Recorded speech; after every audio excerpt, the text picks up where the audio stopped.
দর্শক, আপনারা দেখছেন ডাকঘর 24। এখন দেখবেন প্রবাসের সংবাদ। সৌদি আরবে সজীব এবং শিপন দুই ভাইয়ের নামে সৌদি আরবে বাংলাদেশিদের সাথে প্রতারণার অভিযোগ তুলেছেন সৌদি আরবের মোজামিয়া শহরে বসবাসরত বাংলাদেশিরা।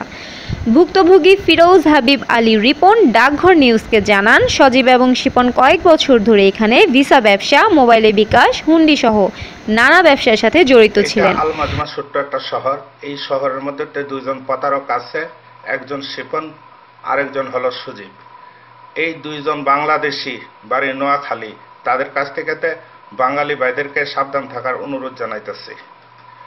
তারা এই আল মাজমা শহরের থেকে বাংলাদেশি সহ নানা রকম দেশের লোকের কাছ থেকে হাজার হাজার রিয়াল আত্মসাৎ করছে। আমিও তার কাছে টাকা পাই। দুঃখজনক হইলেও সত্যি, নানা রকম তারা সমস্যা দেখা এসে আমার কাছ থেকে টাকা নিয়ে গেছে। কয়েক মাস হয়ে গেছে, কিন্তু আজ পর্যন্ত আমাকে ফেরত দেয় নাই। এক পর্যায়ে তারা রিপনের কাছ থেকে ভিসা বিক্রি করে সেটা আবার অন্য এক লোকের কাছে বিক্রি করে দেন।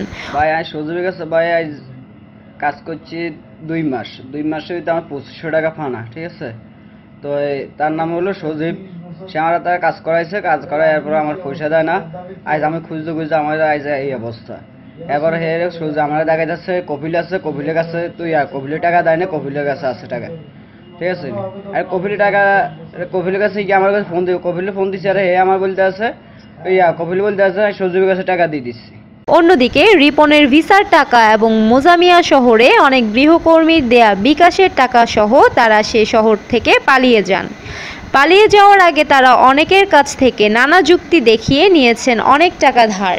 সজীব আছে, সজীব দুইটা ভাই, এরা ঠিক আছে অনেকের কাছে টাকা পয়সা নিয়ে বহুত প্রচারণা করতেছে, ঠিক আছে। আমি ভুক্তভোগী, আমার কাছে কিছু টাকা নিচ্ছে 3 দিনের কথা বললে, শনিবার নিছে, রোববার দেওয়ার কথা, ঠিক আছে। আমার টাকাটা এখনো 4 মাস ছিল, আমি এখন টাকাটা পাইতেছি না। তার কোনো খোঁজ খবর নাই, কোনো রিসিভ করে না, ব্যাগে করে না। আমি কুমিল্লার বাড়ি, আমার নাম রিপন।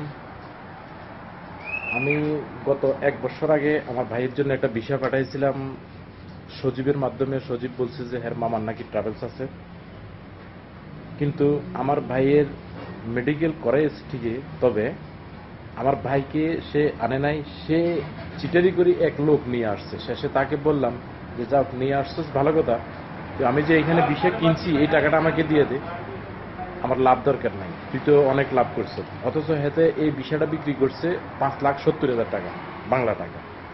কিন্তু আমি বলছি যে আমারে তুই বাংলা শুধু 1,20,000 টাকা দে, যে আমি যেটা দিয়ে কিনছি, কিন্তু সে টাকাটাও দেয় নাই।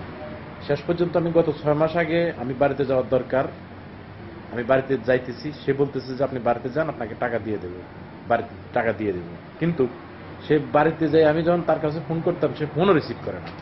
এখন আইসা দেখি সৌদি আরবে আসছি আমি ছুটি শেষ করি, কিন্তু সে আমার টাকা তো দিচ্ছে না, সে তাকে আমি খুঁজেও পাচ্ছি না।